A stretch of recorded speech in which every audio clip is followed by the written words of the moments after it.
We know some people want our ideas to seem impossible. Ideas like a fairer tax system, or reining in the gas industry, or transparency in politics. And yet, time and time again, the Australia Institute has succeeded in making politically impossible ideas seem inevitable. But we can't do it alone. If you love Follow the Money, please consider making a tax-deductible contribution in our end of financial year appeal. Even better, thanks to 4 generous donors, every dollar donated until June 30 will be matched, dollar for dollar, until we reach our goal. So you'll double your impact if you make a donation at australiainstitute.org.au today. I hope you enjoyed today's show. Build renewables, build transmission, build storage, get on with it. Everybody knows what to do. The Energy Minister knows what to do. All the Energy Ministers know what to do. I'd like to see the big end of town finally doing some lifting and pushing energy policy in the right direction, but I bet they won't. One for Mum, one for Dad, and one for the country. And there has never been a more exciting time to be an Australian. Budgets are about choices, Fran, and you show what you value through the choices you make. This is coal. Don't be afraid. Don't be scared. The Treasurer knows. I want an economy that works for people, not the other way around. We'll just end up being a third-rate economy, a banana republic. Just follow the money. G'day, and welcome to Follow the Money, the Australia Institute's podcast that explains economics, politics and policy in plain English. I'm your host, Ebony Bennett, Deputy Director at the Australia Institute. Last week, the Coalition announced its long-awaited nuclear energy plan.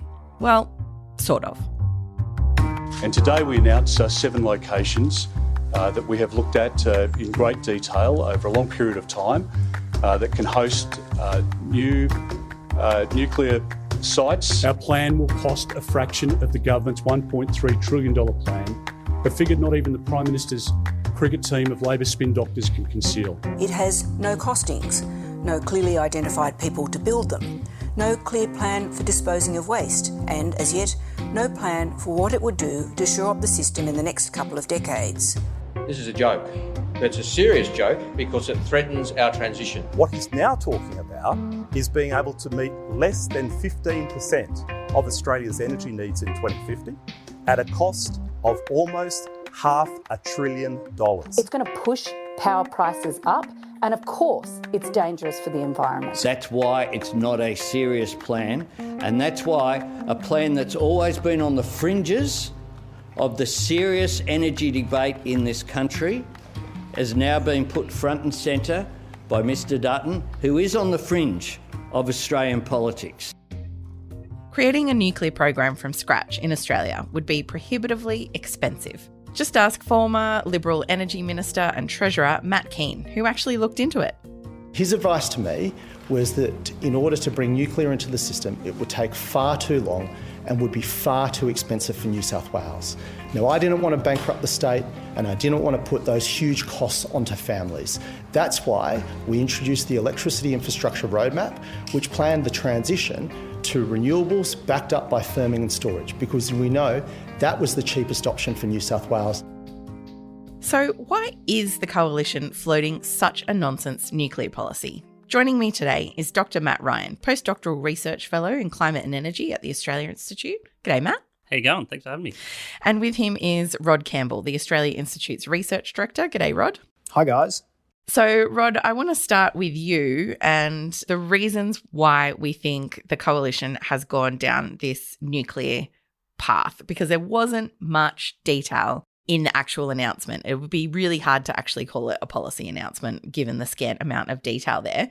Why is Peter Dutton heading down this path, do you think? So that you, Matt, and I sit here and talk about it, and all of our lovely listeners listen to it and they talk about it with their friends, and the whole time they're talking about Peter Dutton and the Liberal Party, and the fact that they've announced something so ridiculous is either beside the point or entirely the point. The point, in my view, is just to talk about the Liberal Party and their policy positions and how their policy positions are different to Labor, and to get them back in the game. They weren't in the game for a long time. If you think back to just after the election, Barely anyone spoke about the coalition, certainly not their policy positions. It was the crossbench and the Greens that were in the media the whole time, and they had become the de facto opposition. Everyone was forgetting who Peter Dutton was, but since the referendum, some hard stances on immigration, and now this ridiculous policy about nuclear energy in Australia, everyone's talking about Peter Dutton, and that's exactly the point. So maybe we should wrap up this podcast and end it now because this is exactly what they want us to be doing. Stop! I'm going to ignore that super helpful advice, Rod, but ask you about who's winning out of this in this case besides the coalition, which I might say would be the fossil fuel industry, because you were making the point that while we're all talking about the lack of detail in this nuclear policy or debating the merits of nuclear, what's been happening with fossil fuel projects in Australia? Well, I mean, they've been making absolutely bagloads of money. Again, thanks to the Ukraine war and Vladimir Putin, the coal industry, the Queensland coal industry made $50 billion in the first 2 years of the war, and we've barely noticed, and we've certainly stopped talking about whether or not we should be having a windfall profits tax on them.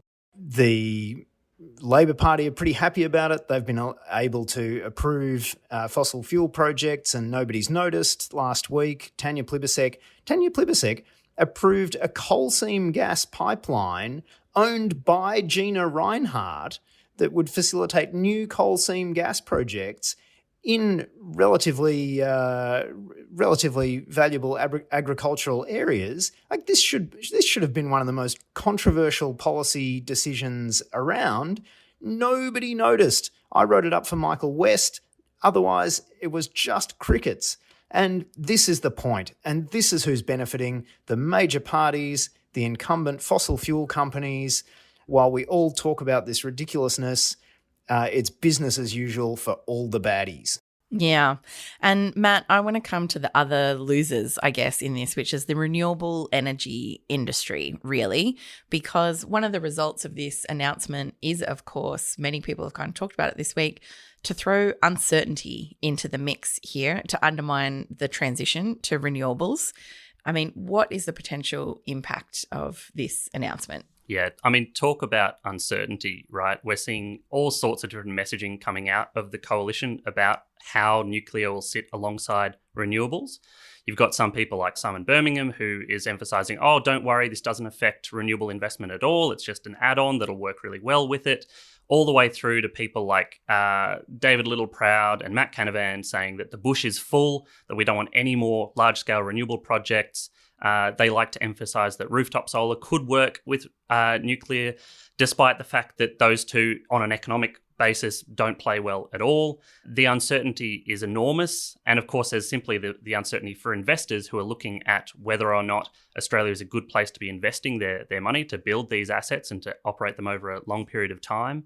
If they think that the climate wars are still alive, then they're going to look elsewhere to build their renewable projects, their solar farms and their wind farms. So, Matt, energy prices are a big issue right now. Why are they so high? The idea that energy prices are high at the moment because we have too many renewables isn't true.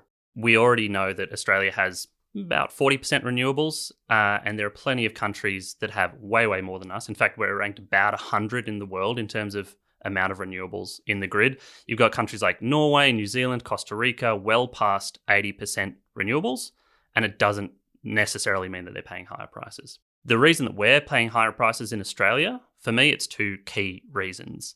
The first one is that we give our gas away to international companies for free, and then we buy it back from them at international prices, which have been really high for the last couple of years, as we're all pretty well aware of. So one thing that we could do is change the way we regulate our gas industry and make sure we're not getting ripped off by multinationals.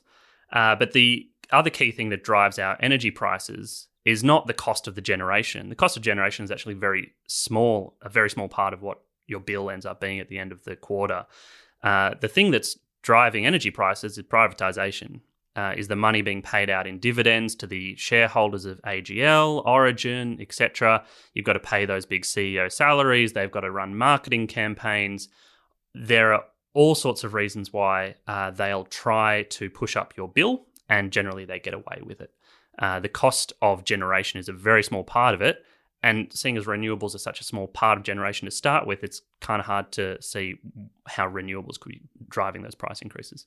And is nuclear going to help fix this? I'm going to blow your mind here. Taking the most expensive form of energy is expensive. So no, it's not going to reduce your energy bill.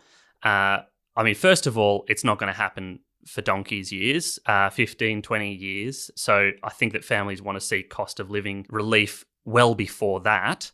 But when we look at that scenario where we do have nuclear energy coming into the grid, Rod Sims, one of the most respected economists in the country, he's already come out and said that the coalition's policy is likely to push up energy bills by about $200 a year per household. When you were chair of the ACCC, you had a close look at power bills. Just explain what you think nuclear power would mean to household energy costs. I think at best it would probably increase household energy costs by well over $200 per annum. That's at best. Rod, I want to come to you. I mean, the point that we were making earlier around what this is doing for fossil fuels, effectively, the coalition is just aiming to have fossil fuels in the electricity market for longer. We've already got an ageing coal-fired power fleet. Gas industry's saying we're suffering from a shortage at the moment. I mean, what's the state of fossil fuels in the transition at the moment? Yeah, look, fossil fuels are going just fine, Eb. Thanks for asking. Look, there's plenty of gas around, and again, we're approving more. Of course, almost all of Australia's gas production is exported, and there's still sort of 60-70% of our electricity is coal and gas generated. Fossil fuels are going just fine, but I really look at this as sort of the Trumpification of Australian politics or Australian policy in a way that I actually didn't think possible. Like most people, I sort of thought we don't have the presidential system, we've got compulsory voting, we've got the ABC. There's all these reasons why Trump-style plays won't work in Australia. Except here it is. Look at this. Build a border wall and make Mexico pay for it. Completely unfeasible. Never going to happen. But people talked about it all around the world forever. Trump's fans still talk about it. I don't know what they're justifying or what the state or non-state of it is, but the fact that I've heard of it and am able to talk about it means that thought bubble, that meme of building a border wall, gathered huge amounts of attention for the Trump campaign and Donald Trump himself. And Peter Dutton's nuclear announcement is exactly the same thing. It's completely unfeasible. Nobody actually thinks it's going to be built. The whole point of it is to get his name on the front of the papers and to make everyone talk about it. And yeah, look, I think all those things that Matt's mentioning about uncertainty being a problem for renewable investors, prolonging fossil fuels in the energy system, making it easier to approve new fossil fuel projects. I think all of those things are true. All of them are bad. All of them are problems. But for the coalition, I don't think that's the main point. I think the main point is the publicity. I went to a roundtable yesterday with a senior state government official and a whole bunch of other people from unions, business groups, social service groups, a couple of other think tanks, all kinds of people who are seriously planning for or doing things in the economy. This was a 2-hour roundtable with a pretty important government officer. Not one person mentioned the N word once. No one said nuclear. No one was interested in it. No one wanted to talk about it. No one thought it was going to happen. It just didn't get mentioned in 2 hours. Anyone who's actually doing anything in the Australian economy or has a serious view on what should happen in the Australian economy thinks that this is a thing. Everyone knows that it's a distraction, and I'm still not sure that this podcast should go to air. Matt, we only recently kind of spoke about the particulars of nuclear and why it doesn't make sense for Australia. You got sucked in. and I listened to it too, and it was great. No, but I think it's worthwhile, exploring the fact that we fell into that trap, obviously, but to really point to, what is happening in the electricity market and what we are trying to plan for, essentially. And why this is so much of a distraction is because it just makes no sense for Australia. So, Matt, we kind of talked about the fact that lots of other countries have nuclear industries. We're not denying that at all, but they don't have our abundant renewable energy sources. They often have existing nuclear power plants that were paid off long ago. This kind of announcement, this policy, it just doesn't stack up economically. It doesn't stack up on so many different levels. But we got a lot of pushback to that after the last podcast as well, because people, are really taking this seriously. But can you just remind us some of those reasons why it doesn't stack up as a proposition for Australia in particular? Yeah, so first of all, I'd like to apologise for those listeners of the previous podcast who took umbrage with my pronunciation of the word nuclear. I blame US cultural imperialism that I was saying nuclear, and I've since learnt to do better. How to say it like a real Aussie. Nuclear. But look, there are some really important points to make on all of that. You mentioned the fact that there's been a lot made of the involvement of nuclear in grids elsewhere around the world. And you made the point that a lot of those are, in fact, old, established nuclear plants that have been operating for a long time. That's the vast majority of the international nuclear space. If you actually look at generation added to global energy production year on year, wind and solar have been ahead of nuclear for more than a decade. At this point, they're more than double the amount of nuclear that's being added each year. I think that there are, in North America, there were only 5 projects that have gone ahead since the year 2000, something like that. I'd have to double check. But the idea that there is a nuclear renaissance going on globally just isn't true, right? Yeah. So the vast majority of those are existing plants, existing stations. So let's think about what it means for Australia today. We have a problem.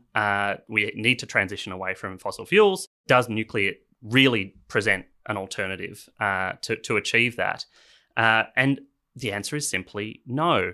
If all of the other arguments in favour of nuclear are true, the fact that it takes so long to roll out should put a nail in the coffin straight away, right? We need to be bringing emissions down rapidly. We can talk more about emissions budgets and rates of emissions reduction and targets and that kind of thing, like if we want to. But the serious scientists in this conversation, the serious engineers in this conversation are saying that we're looking at least 20 years in Australia to get that industry up and running. Even the proposal of the coalition to build 7 of these plants, even if we assume that they get online as quickly as the coalition says that they will, they're adding a tiny fraction of what's expected to be the demand for electricity and energy into the future. We need to understand that the grid is growing at the moment. We're electrifying our cars, we're electrifying heating, we're electrifying cooking, we're electrifying industry. The grid is probably going to be up to 3 times larger than it is today by 2050. So adding a few nuclear stations on top really does nothing to fill that huge gap. And which is, the real danger in threatening investment in renewables. So we have the problem of pace of rollout, but of course they're incredibly expensive, right? And if you look at the data over the last couple of years, the last couple of decades, renewable costs are consistently going down, and they are now the cheapest form of energy, even when you include transmission and firming. Meanwhile, nuclear costs are high, they're staying high, and project after project blows out in terms of cost. And time. Yeah, exactly. So if we're looking at building 7 of these plants sometime in the 2030s, 2040s, different costings that have been put out for that, not from the coalition, I would add, are somewhere between $100 and $600 billion. If we're talking about spending more than $500 billion on energy infrastructure in Australia, we better be choosing the one that works the best. That's a serious investment. And delivers the most. Exactly. I'm not against the idea of big public investment, but let's look at what works on a technical level. Let's look at what's popular. Let's look at what's cost effective. And Rod, I'm just really curious because you've focused a lot on the politics of this, which is obviously driving a lot of the coalition's plans here. But you did a lot of work a few years back when South Australia was really looking to put a nuclear waste dump there, and that was a serious proposal that the government was examining while in government. So I'm just curious how that went as kind of the last nuclear-related kind of project that was seriously on the table, not for nuclear energy, but for storing nuclear waste. Can you tell us a little bit about that? Oh, you're sucking me into keeping talking about this, Eb. The South Australian Nuclear Royal Commission was interesting and kind of weird. I mean, it's weird to have a royal commission into nuclear issues.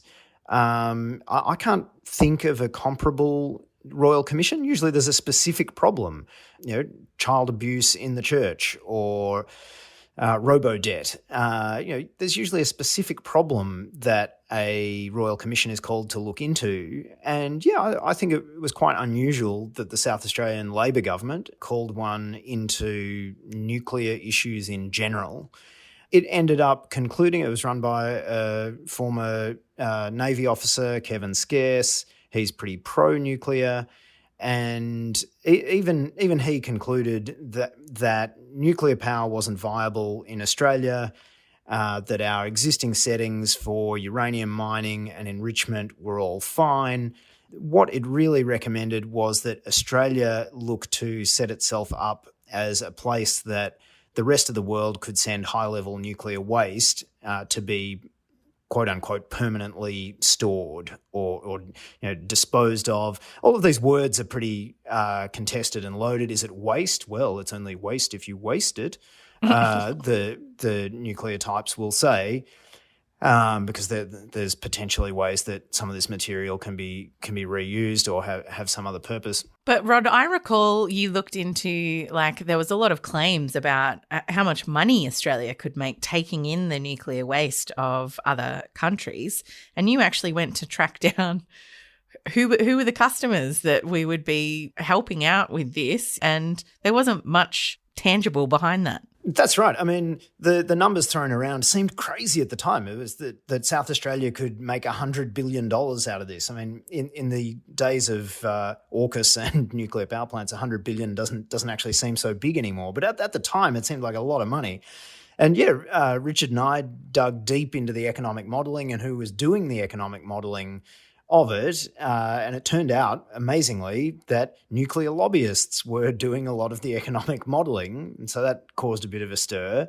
But also, in their models, they'd assumed that various countries were going to be sending a lot of waste to Australia, including the Ukraine, including Japan and Taiwan. And we arranged meetings with the embassies of these countries, and a lot of them were very, very surprised to discover that they were going to be sending us $100 billion. That they were going to be sending us billions of dollars. No one was more surprised than the ambassador of the Ukraine, who said to me, "No, I don't think we'll be sending nuclear waste to Australia anytime soon." And I was surprised to get a straight answer out of a diplomat, and I said, "Oh, why can you answer so certainly?" He said, "Because we have a really great place in the Ukraine for nuclear waste. You might have heard of it. It's called Chernobyl." And of course, Ukraine does, or I'm not sure what's happened during the conflicts and so on, but certainly Chernobyl was being used for nuclear waste disposal, and I imagine people were paying good money to send nuclear waste there. This latest flare-up, we've been having inquiries into nuclear power, nuclear waste for years. The idea that we need to debate it all again is ridiculous. We should stop talking about it. And surely we're getting to the end of the podcast, Eb. Don't put this out. Delete all files. No, surely we are. I do want to finish up, I guess, on what really needs to happen and just refocus us on the challenge ahead, because there is still a challenge, Matt. We've got to decarbonise. We've got to shift our electricity market in particular to renewables. But more importantly, we've got to shift away from fossil fuels. That's kind of the urgent thing that's been lost in all this. So if we can summarise, fossil fuels the big winners, renewables the big losers, but bring me back to what Australia actually needs to do. Yeah, so if we look at the official figures that tell us how we're doing in terms of emissions reduction, in terms of meeting our Paris target goals, the official figures say that we're 30% down on 2005 emissions and that we're aiming for our 43% reduction by 2030. The government thinks that they might miss it by 1% or so, but they think they've got some policy in the works that might get them to that target. Are we actually doing well? Well, you know, when we take out the land use sector, which is notorious for muddying the waters when it comes to what's actually going on in the economy and what's actually going on in terms of fossil fuel use, we see that there's not nearly as much good news. There's not nearly as much success. So in 2022, the Australian economy, leaving land use aside, emitted 523 million tonnes of carbon equivalent. 2023, 521 million tonnes of carbon. And if we look at where we've gone since 2005, we're down by maybe 3% or thereabouts. But when you're looking at an economy the size of Australia's and we're looking at that period of time, I'd call that flat. Yeah. You know, we're basically sort of moving around a little bit with economic activity, but we're not seriously decarbonising. Even on the government's own numbers, through to 2030, they're expecting transport emissions to rise, stationary energy emissions to rise, fugitives, agriculture, and waste. So there's a lot of work to do in terms of decarbonising the economy. What does this mean in terms of global targets, in terms of where we're going in terms of warming? It's really, really scary. If anyone hasn't already read it, go and read Joelle Jurgis's quarterly essay. I know that she's done some content with us as well, so make sure you listen to those episodes. Or Highway to Hell. It's in all good bookshops. It is. You know, make sure you've got a strong cup of tea next to you when you dive in and you're feeling emotionally strong, because it's pretty serious stuff. I think of this essay as a scientific reality check in terms of where we are right now. 2023 was the world's hottest year on record, and we smashed so many records that a lot of people in the climate science community are starting to wonder whether or not we're actually seeing precursors to abrupt climate change. And that's a really serious and significant thing to be grappling with. And at the same time, we're seeing not only the Australian government, but governments around the world continuing to support the production and use of fossil fuels. What would it look like to be really doing something on climate change? What would that actually involve? Well, you know, this is the kind of thing the Australia Institute has been talking about at length for a long time. We've got all sorts of research into this, so dig through our back catalogue. But a couple of the things that I'd point out right up the front: we need a clear end date for building new fossil fuel projects. We need a clear end date for digging up more fossil fuels. We need an end date for using internal combustion cars. We need no new gas connections to properties. Like, these are all policies that I'm just rattling off that could be done. And right, native forest not logging being done. Another one. Yeah. We can go all day. You know, that's probably another podcast. You know, massively increase our contribution to global climate finance to actually follow through on our promises to the Pacific to help them, not only with transitioning their own economies, but also with dealing with the costs of loss and damage, the impacts of climate change and adaptation to climate change. If we're not doing this with our full might, you know, we're not doing this seriously. That I can sit here and rattle off a bunch of things we're not doing means that we're not taking it seriously. The global carbon budget, the amount of carbon that scientists, leading IPCC scientists, are saying we can emit before we hit certain warming targets, is vanishing so quickly. So, Rod, I want to finish up with you. Oh, thank goodness it's nearly over. You've been really focused and wanting to draw attention back to the fossil fuel projects. You talked about the 4 new coal projects just on the approval list for Tanya Plibersek. You talked about the CSG pipeline that she just approved. But I want to get back to the economics of it, because renewables are the cheapest. That's just a fact, and building more of them will help keep downwards pressure on electricity prices. We're in the midst of, you know, prices going up for everything. If we're just looking at on pure economic terms, what would make the most sense going forward for people to keep electricity prices as cheap as they possibly could be? Build renewables, build transmission, build storage, get on with it. Everybody knows what to do. The Energy Minister knows what to do. All the energy ministers know what to do. The energy market operator all know what to do. I mean, there's definitely some technical challenges around the last few percent of electricity generation, but we're so far from that that's not really the focus of this podcast. What I'd like to see is us getting back to talking about fossil fuels and how we can't have more of them, and that Australia's performance is going so poorly. I think in terms of how can we do things better, I think it's about time a lot of people started doing things better. I'd like to see the big energy companies, Origin, AGL, Energy Australia, making public statements saying how ridiculous this idea is and nobody should be talking about it. I'd like to see the Business Council of Australia, the Australian Industry Group, all of these lobby groups and big business representatives who know full well how ridiculous this is. They should be slapping it down. It shouldn't be up to the Australia Institute, various journalists and other energy experts. I'd like to see the big end of town finally doing some lifting and pushing energy policy in the right direction. They could close this down tomorrow, but I bet they won't, because they'll be hedging their bets and enjoying the potential extra life that their fossil fuel assets will gain out of this. I think it's pathetic, and I hope everybody joins me in my outrage and writes letters to the papers, tweets, and tells their super funds to kick everybody where it hurts. Thanks for joining us on the show today, Matt, Rod. Much appreciated. Thanks for having us. Thank you. Thanks, Eb. Our theme music is by Jonathan McFeet from Pulse and Thrum, with additional music from Blue Dot Sessions. And just before you go, regular listeners may have heard that Dr. Emma Shortis, senior researcher in our International and Security Affairs program, is launching a new podcast series called After America. Each week, she'll speak with some amazing guests about what's happening in US politics and what the implications of this historic presidential election might be for Australia. For something a little different this week, I'll leave you with a sneak preview of what's in store on After America. You can subscribe to it now wherever you get your podcasts. I'm Ebony Bennett. Thanks for listening. America faces a big choice this November. We are in a battle for the soul of America. These are bad people. These are, in many cases, I believe, sick people. But whoever wins the presidency, the United States we thought we knew is gone, and it isn't coming back. This is a fraud on the American public. The fact is that everything he's saying so far is simply a lie. So what does our world look like after America? Maybe that's a question you should ask China. I'm Dr. Emma Shortis. Join me each week as we delve deeper into our changing world and what Australia can do to shape it for the better.